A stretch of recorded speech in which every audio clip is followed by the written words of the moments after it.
সেদিন একদিনের ছুটিতে বেরিয়ে পড়লাম টাকির উদ্দেশ্যে। শিয়ালদহ থেকে সকাল 8:22 হাসনাবাদ লোকালে চেপে পৌঁছে গেলাম টাকি স্টেশনে।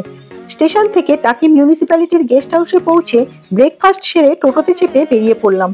প্রথমেই পৌঁছলাম জেনারেল শঙ্কর রায়চৌধুরীর বাড়ি দেখতে। ওখানে রয়েছে দুটি বাংলা সিনেমা, 8টা 8-এর বনগা লোকাল ও গয়নার বাক্সের শুটিং স্পট। এরপর টাকি নলকূপ দেখে পৌঁছে গেলাম বিসর্জন সিনেমার শুটিং স্পটে। তারপর পৌঁছে গেলাম সবচেয়ে জনপ্রিয় মিনি সুন্দরবন দেখতে। ওখানে রয়েছে একটি ওয়াচ টাওয়ার এবং ভীষণই কাছ থেকে দেখে নিলাম বাংলাদেশ বর্ডার। মিনি সুন্দরবন দেখে আমরা পৌঁছে গেলাম জোড়া শিব মন্দির দেখতে। ওখান থেকে পৌঁছে গেলাম টাকিপুরের রাজবাড়িতে। রাজবাড়ি দেখে বিসর্জন সিনেমার আরো একটি শুটিং স্পট দেখে আমরা পৌঁছে গেলাম টাকি ফুলেশ্বরী কালীবাড়িতে। ফুলেশ্বরী মায়ের দর্শন করে আমরা হোটেলে ফিরে এলাম ও লাঞ্চ সেরে নিলাম। এরপর আমরা ফেরিঘাটে পৌঁছে গেলাম নৌকাবিহার করতে। এইভাবে শেষ হলো আমাদের একদিনে টাকি ঘুরে দেখার পরিকল্পনা।